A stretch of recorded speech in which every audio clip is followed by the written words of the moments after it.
Hey everyone, कैसे हैं आप सभी लोग। आई होप आप सभी अच्छे होंगे। तो यार आज मैं आप लोगों के लिए लेकर आया हूँ मेंसुरेशन यानी कि क्षेत्रमिति के इंपॉर्टेंट क्वेश्चंस। ठीक है, तो यार इससे पहले मैं ऑलरेडी ट्रिग्नोमेट्रिक के इंपॉर्टेंट क्वेश्चंस ला चुका हूँ, 2 पार्ट उसके ला चुका हूँ और वो काफ़ी अच्छे क्वेश्चंस हैं जो आपके एनटीपीसी एग्जाम्स में आ सकते हैं। तो जाके उसको भी चेकआउट कर लेना। और इस वाले वीडियो में यार अगर आप लोग चैनल पर नए हो तो सब्सक्राइब कर लेना, बेल आइकन को दबा लेना। इसके अलावा यार मैं बहुत सारे इंपॉर्टेंट टॉपिक्स जो आपके हिस्ट्री, ज्योग्राफी और मैथ्स के जिसके भी हैं उन सब के यार पीडीएफ्स भी ला चुका हूँ। तो जाके मेरे शॉर्ट वीडियोस चेकआउट करो और वहाँ पे जाके यार आप लोग चाहो तो उनके पीडीएफ भी डाउनलोड कर सकते हो उनके डिस्क्रिप्शन बॉक्स में से। तो चलो शुरू करते हैं। तो यहाँ पर देखो, सबसे पहला क्वेश्चन है आपका, किसी प्रिज्म का आधार एक त्रिभुज है जिसकी भुजाएं 5, 12 व 13 सीएम है और इसका आयतन 450 सीएम क्यूब है। तो इसका कुल पृष्ठीय क्षेत्रफल ज्ञात करो। ठीक है, तो सबसे पहले हम देख लेते हैं कि एक प्रिज्म है जिसका आधार जो है वो है आपका 5, 12 और 13 का एक त्रिभुज है। तो इससे साफ पता लग रहा है हमें 5, 12, 13 से कि एक आपका समकोण त्रिभुज है। ठीक है, राइट एंगल ट्रायंगल है। क्योंकि कैसे पता चल रहा है, तो देखो 5, 12 और 13 आपको पता है एक ट्रिपलेट होता है। तो ट्रिपलेट कहाँ पे बनता है आपका, हमेशा एक राइट एंगल ट्रायंगल में बनता है। दैट मीन्स उसका आधार कुछ इस टाइप का होगा आपका। ठीक है, तो इस टाइप का कुछ आधार होगा। अब इसमें कौन सा 5 है कौन सा 12 है वो हमें नहीं पता, बट 13 तो डेफिनेटली यही होगा। ठीक है, तो अब देखो हमें पता है सबसे पहले तो हमें पता है यहाँ पे दे रखा है कि इसका आयतन 450 सीएम क्यूब है। तो आयतन का फॉर्मूला क्या होता है प्रिज्म के, तो आयतन का फॉर्मूला होता है कि उसके आधार का क्षेत्रफल मैं निकाल लेता हूँ। तो यहाँ पर आयतन जो होता है यानी कि जो वॉल्यूम होता है तो वो होता है उसका आधार का क्षेत्रफल। दैट मीन्स आधार का क्षेत्रफल कुछ भी हो, अभी इसमें आधार चूंकि आपका राइट एंगल ट्रायंगल है तो इसका क्षेत्रफल और इनटू हाइट। ठीक है, तो जो भी हाइट है उस प्रिज्म की वो मल्टीप्लाई कर दो, उसके आधार के क्षेत्रफल में आपका आयतन निकल जाएगा। ठीक है, तो यहाँ पर आयतन आपको दे रखा है 450। ठीक है, इसको लिख दो इक्वल में आपका आधार का क्षेत्रफल क्या होगा, तो हमें पता है ये अगर 13 है तो इसका भी ये लेंथ जो होगी 5 होगी या फिर 12 होगी, हमें फ़र्क नहीं पड़ता। और ये इसका 12 होगा। ठीक है, तो इसका एरिया निकाल लेते हैं। तो हमें पता है कि राइट एंगल ट्रायंगल का एरिया क्या होता है, तो हमें पता है राइट एंगल ट्रायंगल का एरिया क्या होता है, वो होता है आपका 1/2 आधार का, आधार हम लिख लेंगे 12 और इंटू लंब। ठीक है, कुछ भी लिख लो, या लंब या हाइट कुछ भी कह दो इसको, तो 5। ठीक है, तो इसका एरिया जैसे निकालेंगे तो ये 2 6 12 और 6 इंटू 5 कर देंगे आप, तो ये हो जाएगा आपका 30। ठीक है, तो ये हो गया आपका 30 सेंटीमीटर। तो ये है आपका एरिया हो जाएगा। तो ये आपका वॉल्यूम निकल के आ जाएगा, यानी कि आधार का क्षेत्रफल आपका कितना हो गया 30 और इंटू हाइट। तो हाइट आप ऐसे कैसे ही लिख दो क्योंकि आपकी हाइट निकल जाएगी यहाँ से। तो जैसे आप इसको काटेंगे तो ये आपका कितनी टाइम जाएगा, ये आपका जाएगा 15 टाइम। ठीक है, तो ये आपका हाइट इजिकल टू कितना हो जाएगा, हाइट इजिकल टू आपका हो जाएगा 15। तो अब हमें 15 निकल चुका। अब इसका कुल पृष्ठीय क्षेत्रफल ज्ञात करना है। अब कुल पृष्ठीय क्षेत्रफल है। ठीक है, तो चलो कर लेते हैं। तो अब इसका टोटल सरफेस एरिया क्या होगा, तो टोटल सरफेस एरिया होता है आपका पहला तो आयतन। तो आयतन क्या निकला था इसका, आयतन हमें देख लेते हैं यहाँ पे। तो हमें 450 इसका आयतन है। ठीक है, तो 450 लिख दो यहाँ पे और प्लस आपका जो टोटल सरफेस एरिया होता है इसका। ठीक है, तो टोटल सरफेस एरिया पार्श्व पृष्ठीय क्षेत्रफल यानी कि इसके आप एक तरीके से कह सकते हो इसका परिमाप का 2 गुना। ठीक है, अब परिमाप का 2 गुना क्यों, तो आपको मैं बताता हूँ। देखो आपका एक प्रिज्म होगा मान लो, तो प्रिज्म होता है तो आपको एक चीज़ पता है कि यहाँ पर अगर मान लो एक राइट एंगल ट्रायंगल बन रहा है यहाँ पे। ठीक है, ये एक राइट एंगल ट्रायंगल है तो यहाँ पे भी तो एक राइट एंगल ट्रायंगल बनेगा। तो यानी कि 2 इंटू इनका जो परिमाप होगा। अब परिमाप कैसे, तो परिमाप आप 3 को जोड़ लो, तो 3 भुजाएं 5, 12 और 13।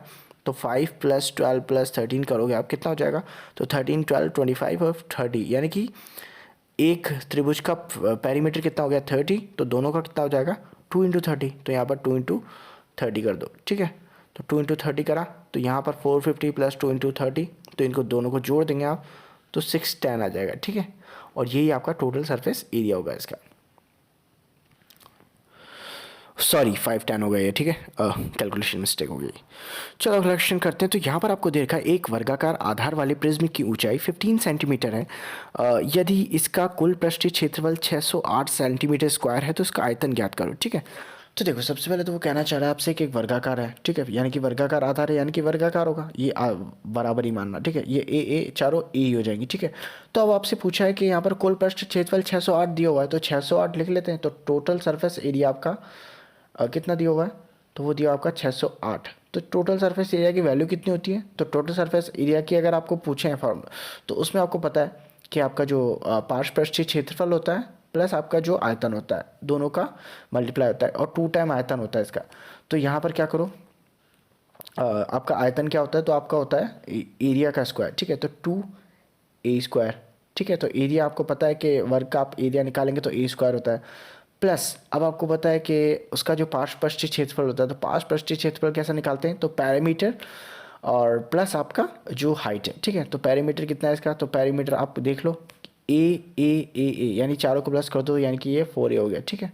तो 4 है और इनटू हाइट कितनी है यहाँ पे 15 सेंटीमीटर दी हुई है, ठीक है। तो ये आपका टोटल हो गया और इसकी वैल्यू आपको दे रखी 608, ठीक है।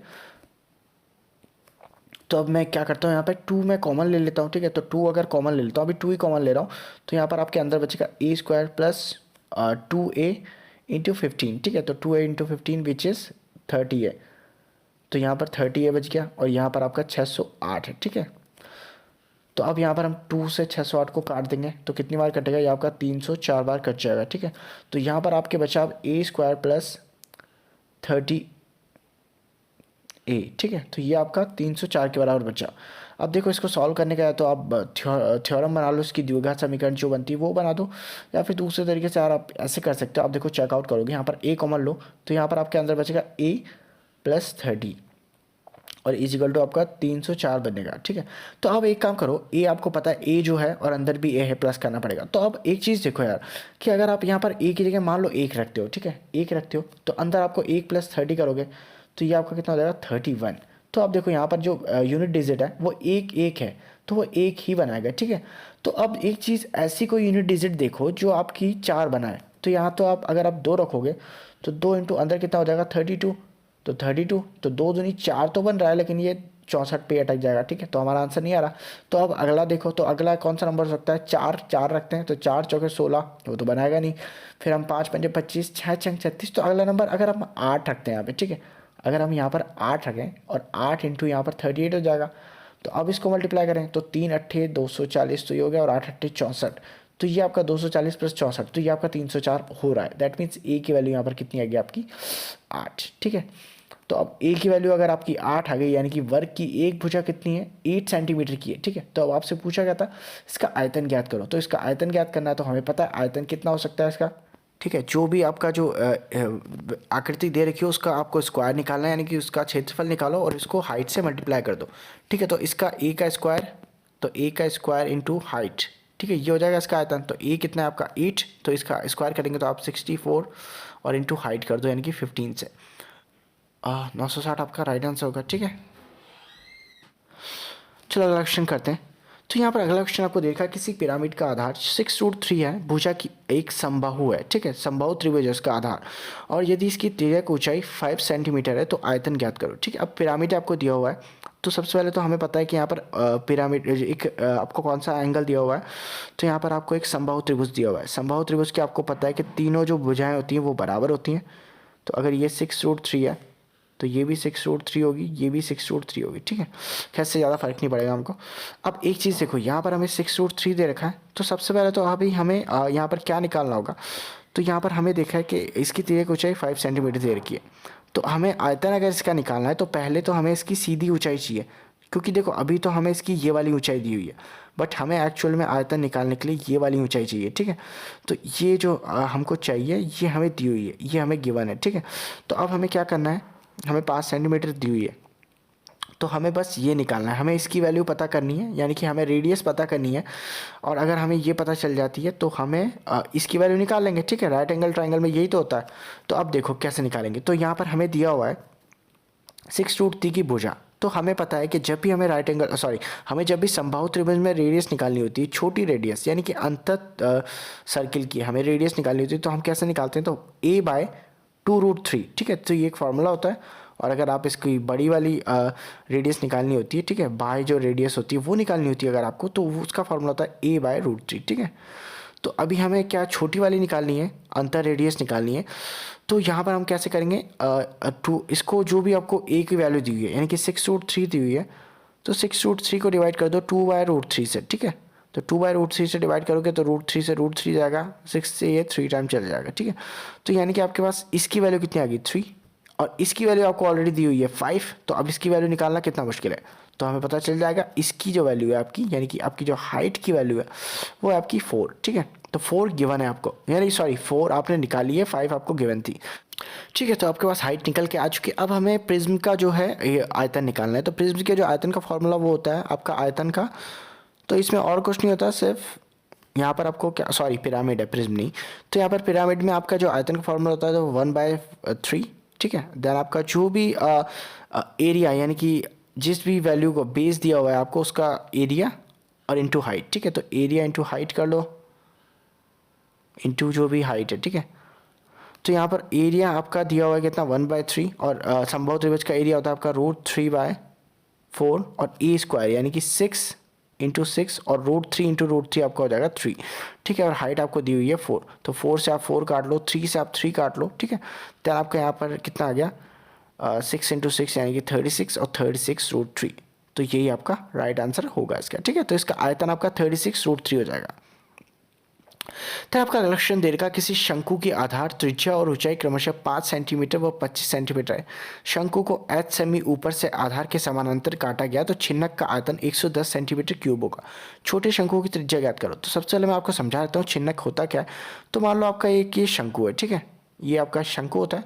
अब मान लो इसको मैं यहाँ से काट दूँ, ठीक है, यहाँ से अगर मैं काट दूँ तो ये वाली जो आकृति बचेगी आपके पास,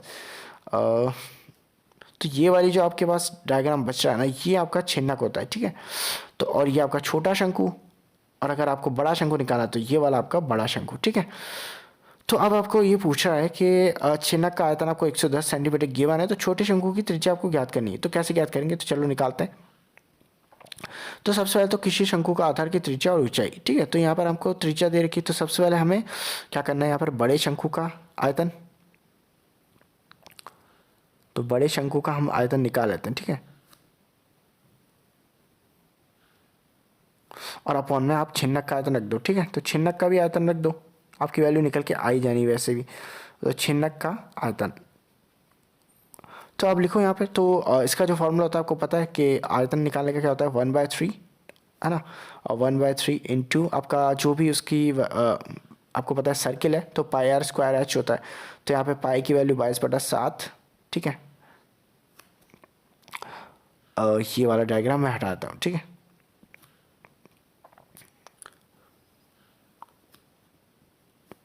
तो यहाँ पर 22/7 इंटू आपका r²h, तो r की वैल्यू कितनी दी हुई है आपको, यहाँ पर आपको r की वैल्यू दी हुई है 5 सेंटीमीटर। दैट मीन्स 5 इंटू 5 करोगे तो यहाँ पर आपका 25 आ जाएगा।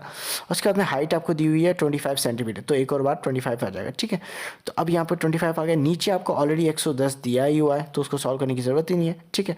तो अब यहाँ पर आप इसको मल्टीप्लाई कर लो, काट लो, तो कैसे कटेगा, तो 5 से काट लेते हैं, 5 पंजे 25, यहाँ पर आपका, या फिर सीधे इसको रहने दो, 25 इंटू 25, इसको नहीं काटते हम लोग, ठीक है, इसको नहीं काटते। तो हम एक काम करते हैं, 22 से काट लेते हैं इसको। तो 22 से इसको काटेंगे 5 बार, 5 बार चला जाएगा, ठीक है। तो आपका नीचे लिख लेते हैं जो भी बचता है रिमेनिंग है। तो नीचे आपका 21, 7 और 3 बचेगा। तो हम क्या करते हैं, ऊपर वाली वैल्यूज लिख लेते हैं पहले। तो ऊपर क्या बचा आपके 25 यानी कि 625, ठीक है। और नीचे आपके क्या बचा है कि आपके बचा है 7 14 7 21 और 21 पंचे 105, ठीक है। तो 105 ये बचा ऊपर, ये बचा नीचे, ठीक है। तो अब इसको और काट लेते हैं फर्दर। तो 5 से कट जाएगा ये 125 बार, और 5 से ये कट जाएगा 21 बार, ठीक है। तो अब एक चीज़ देखो, यहाँ पर आपका बड़े जो त्रिभुज का जो आयतन निकल के आया वो क्या निकल के आया, 125, और आपकी छिन्नक का आयतन निकल के आया वो आया 21, ठीक है। तो अब अगर हम ये जो बड़े त्रिभुज है इसमें से अगर हम छिन्नक का आयतन घटा देते हैं, ठीक है, तो हमारे पास क्या बचेगा। मान लो मैं ये पूरी डायग्राम है मेरा पास, अगर मैं इसमें से इसका, इस वाले का अगर मैं हटा दूँ, ठीक है, तो अगर पूरे में से मैं इसका हटा दूंगा तो मेरे पास इसकी वैल्यू बचेगी, ठीक है। तो इसी का हमें हमसे पूछा है। तो यहाँ पर 125 माइनस 21 कर दो। तो 125 माइनस 21 करते ही आपका क्या निकल के आ जाएगा, छोटे वाले शंकु का आयतन। तो 125 माइनस 21 करते ही आपका छोटे शंकु का आयतन निकल के आ जाएगा, विच इज़ 104, ठीक है। तो अब इसकी आपसे क्या पूछिए, 104 आपकी इसी त्रिज्या पूछिए, ठीक है। तो अब त्रिज्या देखो कैसे निकालेंगे। तो अब हमें यह पता है कि आयतन क्या होता है, 3 टाइम होता है। तो 5 इंटू 5 इंटू 5, तो हमें पता है कि 125 किसका क्यूब रूट है। तो हमें पता है 125 है आपका 5 का क्यूब रूट, ठीक है। तो 5 का क्यूब रूट है यानी इसकी रेडियस तो 5 थी। तो अब 104 का क्यूब रूट निकाल लो। तो 104 का चूंकि डायरेक्ट तो कोई क्यूब रूट होता नहीं है, तो अभी हम इसको काय में डाल देंगे 3 ये। तो यानी कि आपका 3√104 ही आपका इसकी रेडियस होगी, ठीक है। तो आपका राइट आंसर होगा 3√104। चलो अगला क्वेश्चन कर लेते हैं। तो एक बेलन का कुल पृष्ठ क्षेत्रफल आपको 465 वर्ग सेमी दिया हुआ है। इसका वर्ग पृष्ठ क्षेत्रफल इसके कुल पृष्ठ क्षेत्रफल का 1/3 है, ठीक है। अब आपसे बेलन का आयतन पूछा है, ठीक है। तो आपसे चलो करते हैं। तो यहाँ पर बेलन का कुल पृष्ठ क्षेत्रफल दे रखा है आपको 462 वर्ग सेमी। तो अभी इससे मतलब नहीं है, अभी हमें इसका चूंकि वक्र पृष्ठ निकालना है। तो वक्र पृष्ठ क्षेत्रफल का फॉर्मूला क्या होता है आपका? तो वो होता है आपका 2πr/h, ठीक है। तो ये आपका वक्र पृष्ठ क्षेत्रफल का फॉर्मूला होता है। तो 2πr/h यानी कि उसका पैरामीटर इंटू हाइट। और ये आपका कितने टाइम है? तो ये आपको बता रहा है कि ये आपका 1/3 है, मतलब कुल पृष्ठ क्षेत्रफल का। तो अगर मैं कुल पृष्ठ क्षेत्रफल लिखूँ तो यहाँ पर मैं लिखता हूँ 2πr और अंदर आपका r+h, यही होता है, ठीक है। तो अब ये इसका 1/3 है, यानी कि मैं इसको 3 टाइम मल्टीप्लाई कर देता हूँ, ठीक है। तो चलो जो जो कट रहा है वो काट लेते हैं। तो 2πr तो कट रहा है, तो 2πr सीधे सीधे काट लो, ठीक है। अब आपके पास यहाँ पर 3h हो गया, यहाँ पर आपके पास r+h हो गया, ठीक है। तो अब यहाँ पे क्या करो, h को इधर ट्रांसफर कर दो। तो यहाँ पर 3h - 1h हो जाएगा आपका 2h = r, ठीक है। तो ये आपका 2h = r निकल के आ चुका है, यानी कि आपकी जो रेडियस है वो 2 गुना हाइट के है। तो अब आप क्या करो, आपके पास कुल पृष्ठ क्षेत्रफल दिया ही हुआ है, तो कुल पृष्ठ क्षेत्रफल से आप लोग वैल्यू निकाल ले लोगे। चलो निकालते हैं। तो यहाँ पर आपका कुल पृष्ठ क्षेत्रफल का फॉर्मूला क्या होता है, दोबारा से लिखो। तो 2πr, ठीक है, और r+h, और ये दिया हुआ है आपको कितना, 462, ठीक है। तो 462 दिया हुआ है, तो 462 लिख दो। अब यहाँ पर आपको पता है कि r की वैल्यू कितनी है, 2h। या तो r की जगह पे 2h लिख दो या फिर h की जगह पे 2r लिख दो। तो ठीक है, अब यहाँ पर आ गया। तो एक काम करो, अब h की जगह पे जितने भी हैं तो यहाँ पर r की जगह पे 2h लिख दो, ठीक है। तो यही करते हैं अब हम लोग।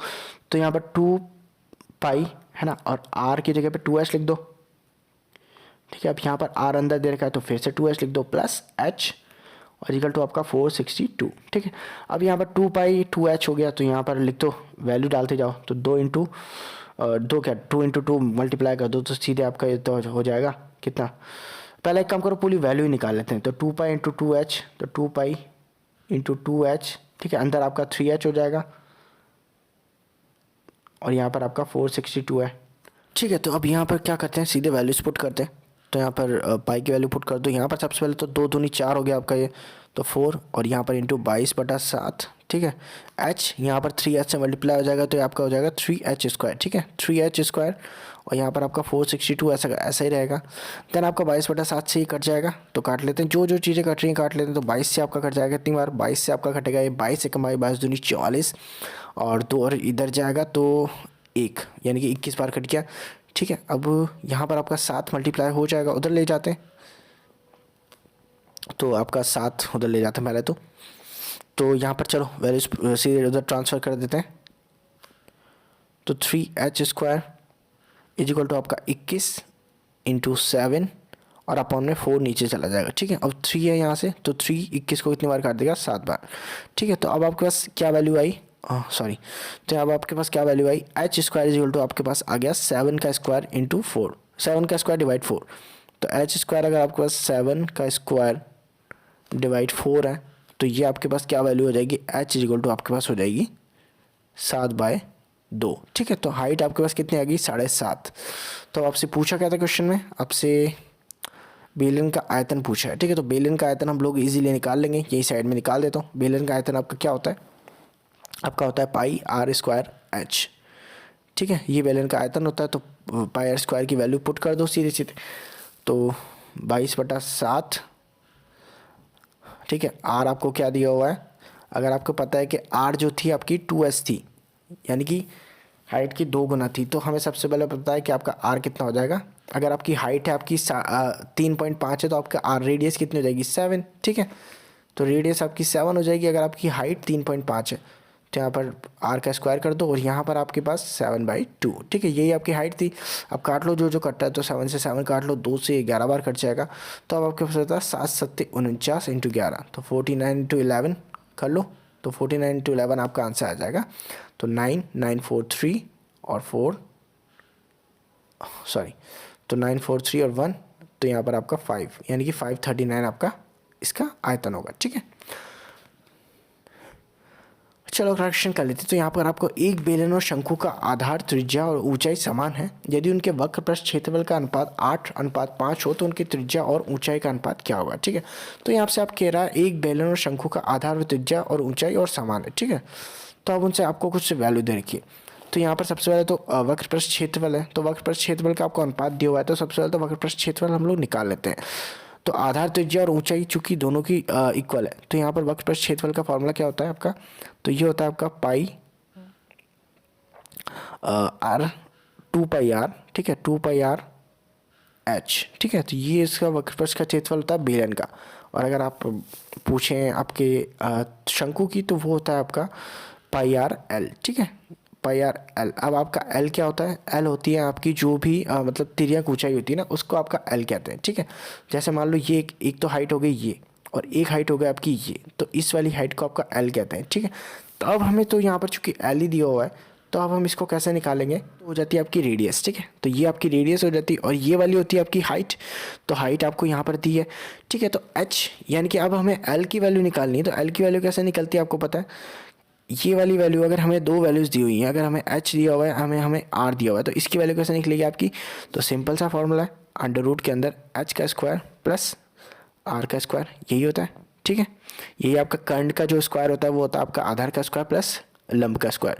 तो उसी तरीके से इसकी वैल्यू भी निकल जाएगी। तो एल की जगह पे हम लोग क्या लिख देंगे यहाँ पे, तो यहाँ पर हम लोग लिख देंगे 2π, पहले तो ऊपर आर एच, और नीचे की साइड आप लिख देंगे पाई आर, और यहाँ पर एल की जगह पे लिख देंगे आप लोग अंडर रूट में h square plus r square. ठीक है, अब यहाँ पर जो जो कट रहा है उसको काट लेते हैं। तो यहाँ पर पाई से पाई कट रहा है, आर से आर भी कट रहा है। ठीक है, चूँकि आधार और ऊंचाई समान है। अब यहाँ पर आपको रेशियो दिए हुए हैं। ठीक है, तो रेशियो आपको 8:5 दिए हुए हैं, तो इनकी वैल्यू आपकी किसके बराबर हो जाएगी, चलो पहले यहाँ पर नीचे लिख ही लेते हैं। तो यहाँ पर आपका 2 और h, तो 2h, और यहाँ पर नीचे आपके क्या क्या बचा, तो नीचे आपके बचा यहाँ पर अंडर रूट में एच स्क्वायर प्लस आर का स्क्वायर, और इसका आपको रेशियो दिया हुआ है 8:5। ठीक है, ये दिया हुआ है ना। ठीक है, तो 8:5 दिया हुआ है। अब अंडर रूट को ख़त्म करने के लिए हमको क्या करना पड़ेगा, दोनों साइड स्क्वायर कर दो। तो दोनों साइड जैसे हम लोग स्क्वायर करते हैं, तो यहाँ पर आपका हो जाएगा ऊपर की साइड में 4h स्क्वायर, और यहाँ पर आपका नीचे की तरफ क्या हो जाएगा, अंडर रूट हट जाएगा, तो h square plus r square, और यहाँ पर आपका कितना हो जाएगा 8×8 64, और यहाँ पर आपका हो जाएगा 5×5 25। ठीक है, तो यहाँ पर 5×5 25 निकल गया, 4 और 4h स्क्वायर की वैल्यू कितनी निकल गई आपकी 64। ठीक है, तो अब सिंपली निकाल लेंगे। यहाँ पर आप लोग चाहो तो 4 हटाने के लिए यहाँ पर इसको काट लो, तो ये आपका 16 बार चला जाएगा। तो अब आपको यहाँ पे पता चल रहा है h का स्क्वायर कितना हो गया, यानी कि h का स्क्वायर 16 है, तो h की वैल्यू कितनी हो जाएगी आपकी, तो h की वैल्यू आपकी हो जाएगी 4। ठीक है, उसी तरीके से h की वैल्यू तो आपकी 4 है ही सही, और आपको पता है r की वैल्यू कितनी हो जाएगी, तो h स्क्वायर 16 है, तो 25 माइनस अगर आप कर दोगे, 25 माइनस अगर आप 16 कर देते हो, जो भी बचता है, तो 16 9 बचेगा आपका। ठीक है, तो 9 है, तो यही आपकी r स्क्वायर की वैल्यू हो जाएगी। तो अगर r स्क्वायर की वैल्यू 9 है, तो r की वैल्यू कितनी हो जाएगी 3। अब आपसे पूछा क्या था इस क्वेश्चन में, तो त्रिज्या और ऊंचाई का अनुपात आपसे पूछा था। ठीक है, तो आपकी त्रिज्या और ऊंचाई का अनुपात कितना मिल जाएगा 4:3। ठीक है, या फिर सिंपली कर देते, इतनी भी ज़रूरत नहीं पड़ती। आपको पता है कि एच स्क्वायर की वैल्यू 16 है, तो 4 हो जाएगी, और आर की वैल्यू देगी उसी हिसाब से 3। ठीक है, तो चलो अगले क्वेश्चन पे चलते हैं। तो आज का लास्ट क्वेश्चन कर लेते हैं। तो यहाँ पर आपको देखा है 5 व्यक्तियों को बैठाने के लिए शंकुआकार तंबू की आवश्यकता है। प्रत्येक व्यक्ति को जमीन पर 16 मीटर जगह बैठने के लिए और 100 मीटर क्यूबिक हवा सांस लेने के लिए चाहिए। तो तंबू की ऊंचाई ज्ञात करो। ठीक है, तो अब हमें यहाँ पर दे रखा है कि 5 व्यक्ति को बैठाने के लिए किसी तंबू में आवश्यकता है 16 मीटर जगह की। तो सबसे पहले तो हम उस जगह का एरिया निकाल लेते हैं। तो हमें पता है एरिया निकालने के लिए क्या होता है, सबसे पहले तो एक वर्ताकार जगह पे बैठे होंगे, तो पाई आर स्क्वायर है। तो यहाँ पर पाई आर स्क्वायर की वैल्यू कितनी आ जाएगी आपकी 16×5। ठीक है, एक व्यक्ति कितनी 16 मीटर जगह ले रहा है, तो 5 व्यक्ति कितने ले लेंगे 80, तो यानी कि 80 आ गई इसकी वैल्यू। अब आपको पूछ रहा है यहाँ पे कि इसका आयतन निकालना होगा क्योंकि 100 मीटर क्यूब हवा ले रहा है एक व्यक्ति। तो यहाँ पर इसका आयतन के क्या होता है शंकु का, तो 1/3 और आपका पाई आर स्क्वायर एच यही होता है। तो अब यहाँ पर आपको पता है इसकी वैल्यू भी दी हुई है, तो 100 मीटर क्यूब और इंटू कितने व्यक्ति हैं 5, ठीक है, तो 5 हो गया। तो अब यहाँ पर वैल्यूज़ निकाल लो। पाई आर स्क्वायर की वैल्यू तो ऑलरेडी दी हुई है आपको कितनी 80, तो 80 लिख दो यहाँ पे। और एच की वैल्यू आपको कितनी दी हुई है, तो एच की वैल्यू आपको निकालनी है, दी हुई नहीं है, ठीक है। तो एच की वैल्यू तो आपको निकालनी है, एच लिख दो और यहाँ पर 500 हो जाएगा, ठीक है। तो अब यहाँ पर एक जीरो से एक जीरो काट लो और यहाँ पर 50 दिया 150 और बटा यहाँ पर आपका 8। तो आपकी हाइट कितनी होगी इसकी 150/8। या फिर और शॉर्ट करो तो इसको 2 से और काट लो, तो 2 चुके 8 और 2 75, तो 75/4 इसका आंसर हो जाएगा, ठीक है। तो आई होप ये वीडियो आपको पसंद आया होगा। अगर वीडियो पसंद आया तो लाइक करना, चैनल पे नए हो तो सब्सक्राइब करना। मिलते हैं आपसे अगले वीडियो में, बाय बाय।